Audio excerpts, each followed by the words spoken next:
இந்த ரோட் ஷோக்களுக்காக ஒரு நிலையான ஒரு வழிகாட்டு நெறிமுறைகளை உருவாக்குவதற்காக தொடரப்பட்ட வழக்கினுடைய விசாரணை என்பது சென்னை உயர்நீதிமன்ற தலைமை நீதிபதி ஸ்ரீவத்சவா, நீதிபதி அருள்முருகன் ஆகியோருடைய அந்த அமர்வு முன்பு இன்று மீண்டும் விசாரணைக்கு வந்தது. இதையடுத்து அந்த வரைவு வழிகாட்டு நெறிமுறைகளை வழிமுறைகளை தமிழக அரசினுடைய கூடுதல் தலைமை வழக்கறிஞர் ஜே ரவீந்திரன் இன்றைக்கு அதை தாக்கல் செய்தார். அப்போது மனுதாரர்கள் தரப்புல தாவேக, அதிமுக உள்ளிட்ட கட்சிகள் தரப்புல அதனுடைய நகல் தங்களுக்கு வழங்க வேண்டும் என்றும் தங்களுடைய கருத்துக்களையும் பதிவு செய்ய வேண்டும் என்றும் தெரிவிக்கப்பட்டிருந்தது. ஆனால் அதற்கு தமிழக அரசினுடைய தரப்பு வழக்கறிஞர் கடும் எதிர்ப்பு தெரிவித்தார்.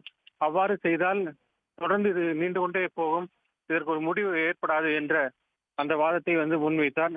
தொடர்ந்து இருதரப்பு வாதங்களை கேட்ட நீதிபதி அவர்களுக்கு நகலை வழங்க உத்தரவிட்டு இது தொடர்பாக வரும் வியாழக்கிழமை ஒரு இறுதியான முடிவு எடுக்கலாம் என்று தெரிவித்திருக்கிறார். மேலும் தமிழக அரசு தரப்பில் தாக்கல் செய்யப்பட்டிருக்கக்கூடிய அந்த ரோடு ஷோ நிகழ்ச்சியில் தொடர்பான வழிகாட்டு நெறிமுறைகளை பல்வேறு விதிமுறைகள் தொடர்பான அந்த அறிக்கையில தெரிவிக்கப்பட்டிருக்கிறது. குறிப்பாக அரசியல் பொதுக்கூட்டங்கள் மற்றும் அந்த ரோடு ஷோக்களுக்கு பங்கேற்கும் மக்களின் பாதுகாப்பிற்கு பாதுகாக்கப்பட்ட அரசியல் கட்சியினரை பொறுப்பு என தமிழக அரசு அந்த வரைமுறைகளில் குறிப்பிட்டிருக்கிறது.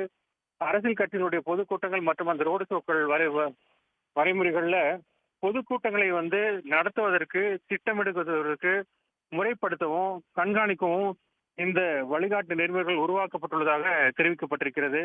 5000 பேருக்கு மேல் திரள்வார்கள் என்று எதிர்பார்க்கக்கூடிய பொதுக்கூட்டங்கள், ஊர்வலங்கள், ரோடு ஷோக்கள், ஆர்ப்பாட்டம், போராட்டம் மற்றும் அந்த கலாச்சார மற்றும் மத நிகழ்வுகளுக்கு விதிகள் பொருந்தும் என்றும் அந்த அறிக்கையில தெரிவிக்கப்பட்டிருக்கிறது.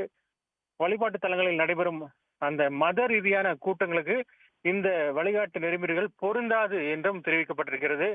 அதே போல இந்த நடத்தை விதிகள் அமலில் இருக்கும் தேர்தல் நேரங்களில் தேர்தல் ஆணையம் வெளியிடும் விதிகளில் மட்டுமே அமலில் இருக்கும். இருப்பினும் கூட்ட கட்டுப்பாடு, குடிநீர், கழிவறை உள்ளிட்ட அத்தியாவசிய வசதிகளை வழங்க செய்யும் இந்த விதிகளில் அமல்படுத்துவது ஏற்பாடுகள் பொறுப்பு என்றும் தெரிவித்திருக்கிறது.